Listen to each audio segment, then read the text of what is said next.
How's it going, everybody? My name is Cam White, and welcome back to your favorite weekly horoscope, What the Fuck is Going On in the Universe, for August 31st through September 6th of 2020. Thank you guys for being here, liking, sharing, commenting, subscribing. I love and appreciate every single one of you guys. You guys should know that by now. I'm kind of struggling on how I want to start this video because, a lot of shit happens next week, and there's a lot of shit that happens this week. We actually have a lot to talk about, but we're just kind of I don't know. It's weird. You guys know the feeling. We have a lot to talk about, so let's just kind of jump into it. Monday, Moon's just in Aquarius chilling, really. I kind of was really looking at Monday, and Monday's really just a build-up. So as we kick off next week, or as I say, as we kick off this week, Monday's going to be not the most intense day. As the week goes on, it's going to get a little bit more intense. But as the moon's just chilling in Aquarius doing its thing, it's building up to the Venus-Saturn opposition, the Mercury-Saturn trine, the full moon in Pisces we're going to be having. There's a lot that's kind of building up here, right? So on Monday with the moon at the last degrees of Aquarius, it's not really, it'll be making a sextile to Mars before it ingresses into Pisces. I think Monday is going to have us kind of questioning if we have seen all of our options as where to go or how to get somewhere. The Mars is motionless right now. Almost every planet in the sky is motionless right now. Like, it's not moving, right? This moon in Aquarius is kind of like, it's kind of like going over our list of problems. Like, it's funny, literally tonight, my check engine light just came on. So instead of me panicking and going, oh my God, what can it be? It's like you have to go over your checklist. Like, all right, is it the gas cap that's just going off? Is it, is it the rapid firing light, or is it just, a light being held on there? Like, there's a checklist that you have to kind of go over to see, how to get around things, how to fix problems, how to find solutions. And with the moon in Aquarius making that sextile to Mars on Monday, this is kind of like, are we, checking everything that we need to? Are we seeing everything the way, are we looking at our problems in as many ways as we possibly can to find a solution? And I feel like we're not going to necessarily find it on Monday, but Monday it's kind of like we take a bird's eye view of things, of like, can we take a different approach? Can we take a different perspective or do something different in order for things to kind of move along faster? And it probably won't, because everything in the sky is fucking motionless right now. So the moon's just chilling on Monday, but then we get into September, and September starts with the moon ingressing into Pisces, as well as the full moon in Pisces. Now, there are a few things that really go on Wednesday, but as we go into Tuesday, it's literally just the full moon here. As the moon goes into Pisces and creates this full moon, I actually wrote down something I wanted to talk about. I've never done this before. I usually just kind of I know what I'm looking at. I'm a Sag-rising. I just kind of go off the cuff, but I wanted to talk about, I wrote down, what are you willing to believe, facts plus faith? And I reading that out loud because I wanted to just bring up the emphasis on the Sun and Mercury being in Virgo right now, and this full moon in Pisces highlighting Neptune. There's this really weird blend of kind of like, think of, this might be not the best example, but Evel Knievel, right? He can do the math of how fast he needs to go to jump over 13 buses. How much weight is the bike? That's the velocity. What's, all you can do all of the science, all of the physics behind how something's supposed to happen. But there's also the faith that has to be applied in order to trust all of those numbers, to trust those facts, to trust the science in a sense. And this full moon in Pisces that we're having is kind of like, we've got everything written down. We've written all of our notes. They look all pretty. Are we willing to trust the information that we have? Are we willing to be open with the information that we have? Are we willing to, this isn't necessarily saying, this isn't necessarily take a big leap of faith, like, but this is like, do you trust what you see? Do you think you have it all together? And it's like, you know, I'm sure. Let's talk about something that will be actually really big on Tuesday, on September 1st, is moving. I've moved a ton of times in my life. I'm sure everyone here has a ton of experience moving, but in moving, you know, you can calculate all of the numbers. You can go, okay, well, I got to save it for this and this and this and that. And it's like you can have everything down on a list of what you need to do. But then there's the other side of it of just you got to be open to, you know, something random happening, a random expense happening, or something not working out this way. You have to, there's the calculated side of action, and then there's the just trusting and having faith side of action. And I feel like this full moon in Pisces just is really asking, you know, do you trust all the numbers that you have? Do you believe all of these facts? Do you believe what you're reading at this moment? And can you take what you're reading and actually believe it? This is going to feel very skeptic. This is going to feel very questionable. This is a full moon in Pisces, and it is, you know, not necessarily highlighting Neptune in the most specific ways, but it is in the same sign. And I'm really looking at this full moon as, you know, just a really time to ask yourself, what is it that you believe in? What is it that you have faith in? What is it that you can trust? What is it that can possibly conjure up randomly? Like, this is Pisces. Sagittarius is maybe having a little bit more of optimistic faith. Pisces is more of having, what's the word I'm looking for? Undeniable faith? No, not undeniable. What is it called? When unconditional faith. That's the word I'm looking for. And so I just think Tuesday's a really good time to ask yourself. It's like, we could address the elephant in the room of Mars is stationing squaring Saturn. We all have these plans that we want to do, but it's like, you know, I mean, every astrologer's been saying this. It's like, you know, gas, one foot on the gas, one foot on the brake. And the sun's in Virgo, Mercury's in Virgo. We know that the one foot's on the gas, one foot's on the brake. We're very clear about that. But the actual act of either taking your foot off the gas or your foot off the brake is a whole nother, you know, it's kind of like being, what I like to say is like analysis paralysis. I just think on Tuesday is going to be a really big time to really look at, where's your analysis paralysis keeping you stuck? Because this isn't, again, what I like about the analogy of Mars square Saturn of one foot on the gas, one foot on the brake is, it implies you're the problem, and it doesn't necessarily imply there's something wrong with the car. The car is just fine. You're the one who's got to take the foot off the brake, or the foot off the gas. Taking your foot off the brake, you're going to go, whew, you're going to launch off really quick.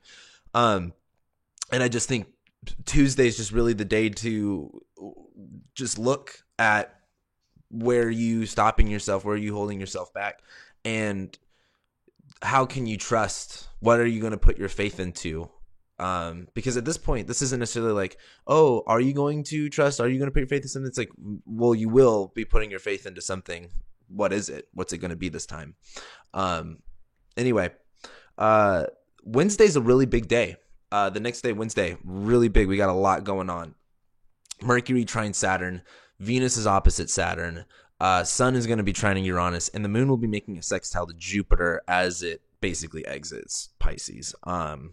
So first things first, Mercury trining Saturn. I'm bringing up this first because I think this is Mercury. For one, this is Mercury in Virgo. I think I'm pretty sure it's still underneath the beams of the sun, but it's not in combustion anymore. So Mercury's working a lot better. As it's applying to Saturn, this is, what are the ideas that we have in our head? That math that I was just talking about, the math and the numbers that we have. As it's trining Saturn, it's like, okay, these are the right numbers. These numbers can work. Like, if you are Evel Knievel, the motorcycle is fast enough to clear 13 buses. The math makes sense, right? Mercury applying to Saturn is like our ideas, our communication, our line of thinking. It's very clear. Mercury's home, so there's no fooling it. Mercury's already past Neptune, so there's no confusion here. Mercury's trining Saturn, and Saturn's saying, hey, there is some stability. There is some reality with these numbers. I think Saturn, because it is retrograde still at this moment, might be more of like trying to be a little bit more be more conservative with certain numbers. But with Mercury applying to a trine with Saturn, it's like we're really clear with what makes sense at the moment. There is a very clear line of communication between your brain at the moment. What you're thinking works. What you're thinking is also very Saturnian in the sense of disciplined, committed. There is a sense of responsibility. There is a sense of obligation. Yeah, I think Mercury trining Saturn is just a day where we kind of get it. It's a really good day to have a very adult conversation. The other thing that we've got going on is Venus is going to be opposite Cancer. Venus is going to be opposite Saturn. And one thing I really wanted to bring up with this was that, I don't want to say we can't always get what we want, but this is more of, is what we want what we need? Something that really I've been personally really contemplating on is, I don't know if you guys are on YouTube. I got into this in my 12th house here. I started watching a bunch of, and so if you guys are my friends watching this, I've talked about this. But over my 12th house perfection, I got really into like prison documentaries, and I found this guy on YouTube named Wes Watson. Dude's just like super, super motivating. He was actually a big help for me quitting nicotine. And you guys know that was just a big thing for me. And he just brought up this thing, and he brings this up a lot in his videos. I'm sure some of you guys actually probably watch his videos. That it's been stuck in my mind about how like self-care isn't, patting yourself on the back and being really soft with yourself. Like self-care is very Saturnian of like being disciplined, like, giving yourself less, being more serious with yourself, being more committed to your goals. And I feel like Venus opposite Saturn here is kind of like, self-care doesn't look like binging out on Netflix on the couch and eating Postmates. You know what I mean? This self-care looks like giving ourselves the things that we need that are actually going to give ourselves the long-lasting results that we want, because that's what matters. That's what takes care of us.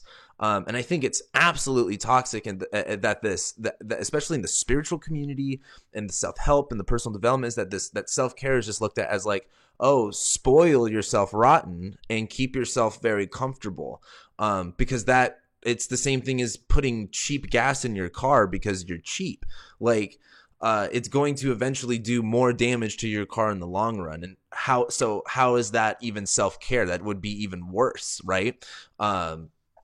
Like with Venus opposite Saturn, with Mercury trining Saturn on the same day, I think there's this mental realization of like, I know what I need to do because I know what I want. What I want is what I need.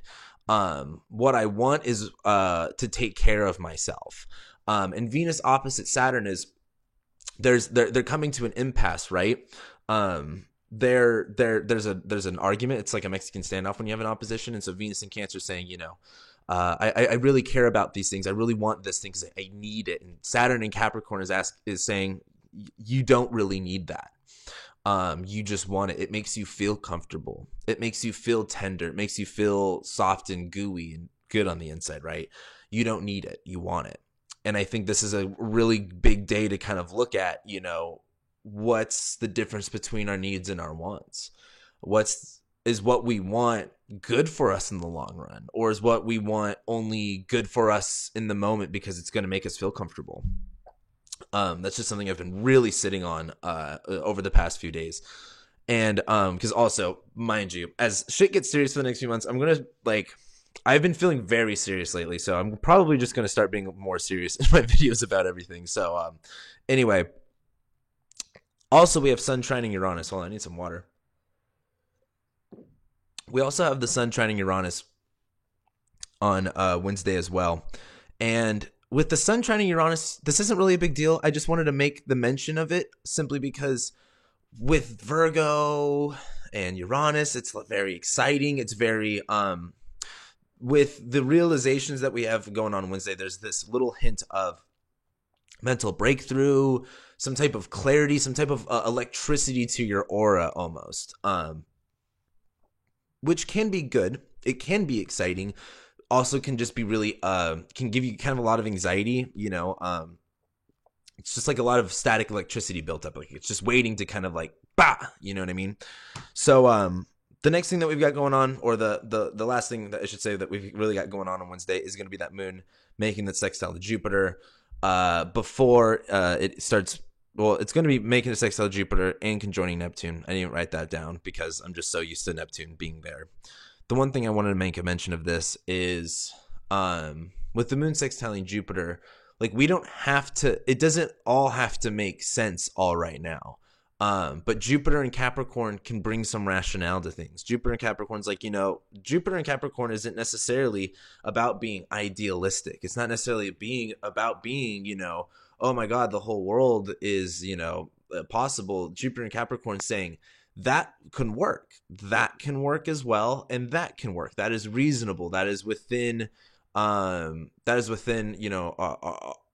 terms. That is within reach. And with the moon in Pisces making a sextile to Jupiter, it's like that sense of faith that we were talking about earlier. What are we realizing? What do we have to put our trust and faith in? This is the point where Jupiter, the moon sextiling Jupiter, is like, okay, like, the math adds up. I may not be fully, 100%, fucking arms wide open to God type stuff, but like there's a little bit more enthusiasm going into it, but not super ecstatic enthusiasm. And as the moon conjoins Neptune too, it's just not going to feel right. I mean, I feel like anytime the moon's conjoining Neptune, it's just like it can feel really like just rose-colored glasses on the world, but it can also just feel like eerie, like something's not exactly right. We move to Thursday. That's when Venus squares Mars. I don't know why I put Venus trine Mars. So for everyone that's looking at this is wrong. Venus square Mars. Please do not get that confused. And then also the moon is going to make an opposition to Mercury before it moves into Aries. So as we move forward, Venus squaring Mars, because that's the other thing too with this Venus opposite Saturn stuff is that, and I didn't even talk about this because I'm just so used to Mars being here already. Mars is in the middle of this too. This isn't necessarily like Mars wants to do something right, but Mars doesn't know, okay, Mars is going, okay, should I be more Saturn and Capricorn, or should I be more Venus and Cancer? Like, should I be more serious and raw? Should I self-care? What should I do? And Mars is, basically getting yelled at by Saturn, getting yelled at by Venus at this point. And Venus squaring Mars here, this is so just, I don't know. This is kind of like burning your cookies. This is kind of like getting your butt cheeks burnt. This isn't necessarily comfortable or the result that you want. But Mars in the superior position as Venus is applying to the square here. Venus in Cancer is like, hey, I'm trying to be soft. I'm trying to be tender. Mars in Aries is kind of saying, I don't know if you're noticing, Venus, but I'm in a square with Saturn, Jupiter, and Pluto right now. Can you fuck off maybe for a minute? Venus in Cancer, I feel like what the real issue here is, like, we're going to be like, okay, this is what we need to do. But we're still getting this issue of like Mars in Aries, right? Like, it's like, okay, I want to do this. I understand what I need to do, but Mars is still, one foot is still on the gas, one foot is still on the brake, essentially. And by the way, that 1 foot on the gas, 1 foot on the brake, that's gonna be a theme for a very long time. The thing is, it's really going to change though when Mars does station retrograde, because when Mars starts moving, also Jupiter's going to start moving, Saturn's going to start moving. Also, I meant to mention too, now that I'm thinking of Saturn stationing direct, like 20 minutes into this and I bring this up, I believe either when Jupiter stations direct or when Saturn stations direct, I'm going to be making a change to my prices, and I am going to be getting rid of I'm going to be just making some bigger changes to the readings that I have and what services I provide. So, but I will be raising my prices, not super crazy, but I will be doing that here probably around when Jupiter or Saturn stations direct. So just make sure you hop on that if if you're wanting to get the price that you want that I have now. Hop on that before it's too late, because that's coming in like the next 2 or 3 weeks. Anyway, as we are in Thursday, Saturn stationing direct, Jupiter stationing direct, Mars stationing retrograde. Once those planets start moving, then we'll be able to start moving. Then we'll be able to start moving forward on something, changing something up, right? But right now, everything's motionless. So Venus in Cancer is saying like, okay, this is what I want. This is what I need. And Mars in Aries is like, can't you see I'm like in a fucking fight with Jupiter, Saturn, Pluto? Like, hold on. We'll take care of you later. And Venus squaring Mars is just, you can't, it's kind of like trying to be like, it's trying to like coddle an angry person. It really doesn't work when they're angry. You have to let them like get through that anger. And they're just not, Mars just isn't there yet. But Venus squaring Mars is going to be a little bit uncomfortable. But I think what's even more important on this day, though, is the moon making this opposition to Mercury before it moves into Aries. There is this slight confusion. The moon in Pisces being like, a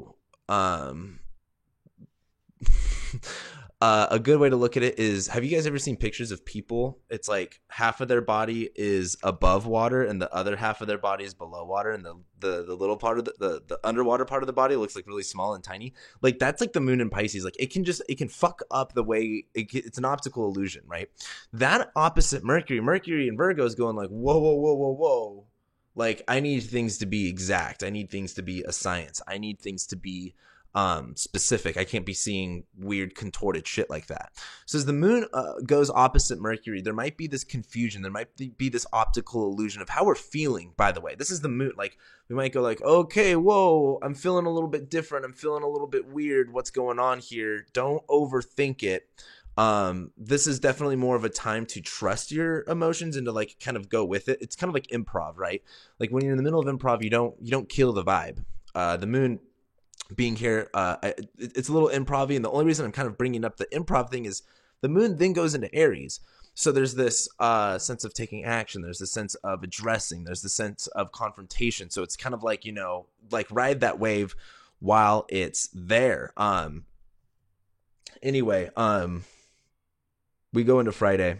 I need a little bit more water. Oh, whoops. I just played music. Hopefully I don't get copyrighted for that. Also, I wanted to ask you guys, because I also had another question I wanted to ask you guys in here. In the comments, I want you guys, so the last time I really was like asking you guys a lot of questions and keeping up was like about a month and a half ago. What has changed for you guys since then? And what do you guys really think this Mars, I want to ask, what is this full moon highlighting for you? What is it bringing up? And what do you think you're going to end up doing on this Mars retrograde? We'll end up talking about the Mars retrograde next week, but I want to just know, what do you think this full moon is going to highlight for you, and what do you think is going to end up changing for you? I'd love to know, just to get an idea of where you guys are at with everything. But also on Friday, Mercury is going to make a sextile to Venus. Hey, something to look forward to. That's rare. Oh, and by the way, too, I'm all over the place today. So, by the way, I'm thinking about making a video about the astrology of the next 5 years and putting it in a way that's more geared towards people trying to make a 5-year plan.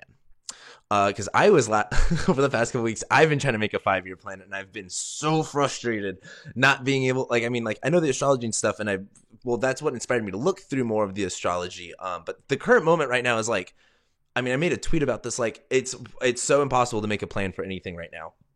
But if that's something that you guys might be interested in, let me know. I'm thinking about making a video like that. Anyway, off after 4 tangents, Mercury sextiles Venus. This looks really cool. This looks like Venus getting her needs met. This looks like, Mercury and Virgo being like, I'm able to communicate, I'm able to think and speak clearly. There's this harmony with Mercury, the way that we think, and Venus, the way that what we are valuing, how we are connecting. I think this is a good day to seek. Like this is so. The other thing too, with all of this crazy shit we're going through, man, talk to someone. Like I can't emphasize enough. Like with Mercury sextile Venus, if you're going through it, do you like? Because I'm a Mercury and Leo. Like I tell people my problems. My friends don't have a choice but to deal with me. But I know a lot of you out there are really fucking quiet. And Mercury sextile Venus, like, are you like talk to someone if you need to. Like, look at this astrology. This is fucked up, dude. Like, we're all going through so much fucked up shit right now. If this is a good day, if you need to talk to someone, reach out to someone, have a conversation. Maybe you end up talking to someone and it's them who you talk to that needed someone to talk to, and it makes them feel better. You never know when you are going to be like called to action and where you are needed in your own life. And I just think with Mercury sextiling Venus, like, man, talk to someone. Can we have some fucking conversation, and can we find some harmony and connection, especially in these divided times? Like, holy shit. Anyway, Saturday, Mercury goes into Libra. Speaking of finding some harmony, Mercury goes into Libra. The moon conjoins Mars and squares Jupiter and Saturn. So harmony schmarmony is the best way to look at that one. So Mercury goes into Libra. One thing, certain things to know about Mercury and Libra: passiveness, taking both sides. But this is where some of you might get mad at me. It's really important to find sometimes like centrist perspectives, or finding the balance, especially on either side of things. And Mercury being not only about our communication, but about our ideas, is where can we find a better balance and not, extreme this way or extreme that way? Because that's a little chaotic. Where can we find a little bit more balance? Where can we regain our equilibrium? Because once we could find that equilibrium, I think that's also just something interesting about Libra is you're not so dazed and confused. There is a sense of like Saturn and its exaltation in Libra. It's like when you find that balance, there's this sturdiness and there's this strength to you. And with Mercury in Libra, this is about communicating that. This is about expressing that. This is about thinking in balanced ways. This is about thinking and speaking in more harmonious Venusian tones. And so, Mercury and Libra, be nice. Just compliment someone maybe. And then also the moon's going to be conjoining Mars, squaring Jupiter, Saturn. So there's a kind of a double-sided, or this is never mind. Moon's going to be conjoining Mars. Try not to get angry. This is definitely going to be one of those days where like, imagine you're having the worst day ever. You get in this huge fight, and then someone knocks on your door, and it's like some Girl Scout trying to sell cookies, and you're like trying not to just mentally lose it, and you're like, I have to be nice right now, like when I'm angry.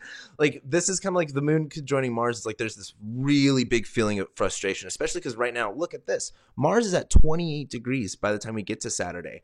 We are not going anywhere, and we ain't going nowhere fast. We're like, and it's going to feel very frustrating. With Mercury and Libra, we got to tone it out. Sure, we can be pissed, but that doesn't mean we have to let it out on everybody. And as the moon's squaring Jupiter and Saturn, this is kind of like the moon. We're going to be antsy, and we're going to get, like, honestly, on Saturday, we're going to feel fucking angry. We're going to feel fucking pissed. Listen to some metal. If you guys have never listened to metal, this is a great time to get into it.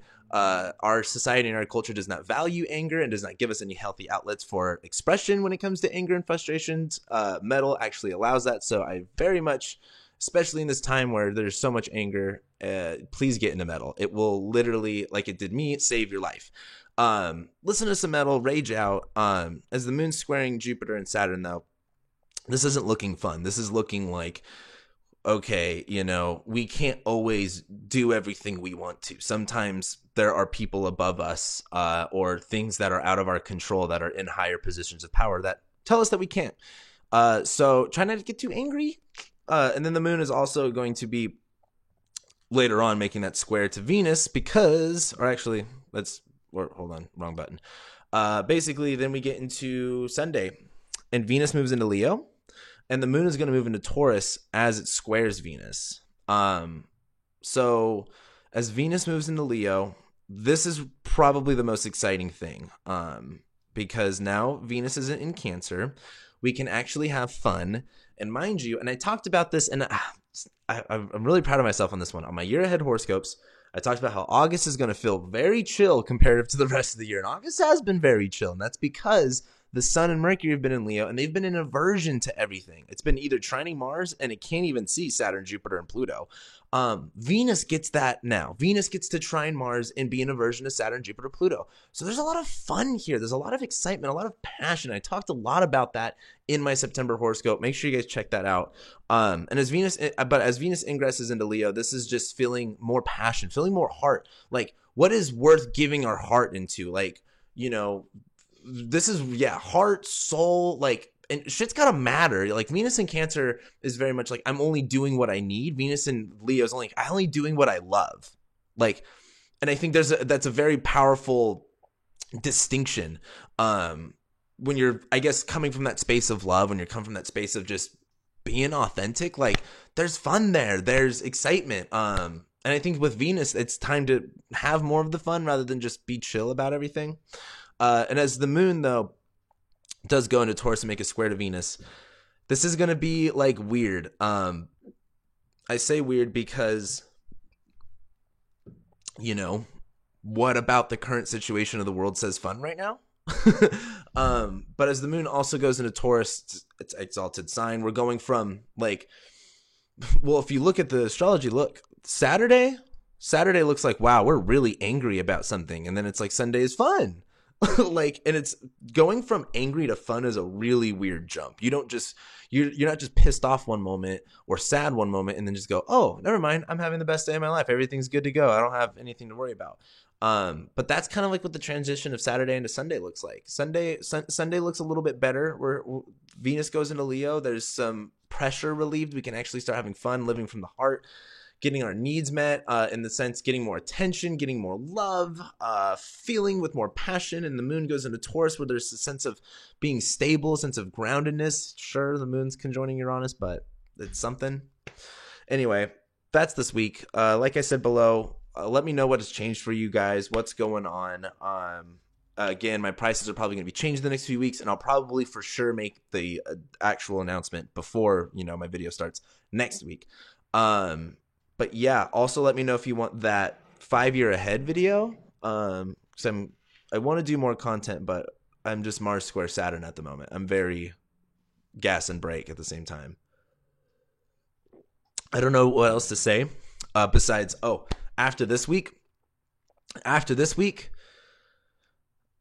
we're in it. After this week, the next 6 months are really going to shape probably the next 100 years of life, but more importantly, they are really going to shape what the next 4 years look like. And the next 5 years, mind you, and this is something I wanted to bring up too.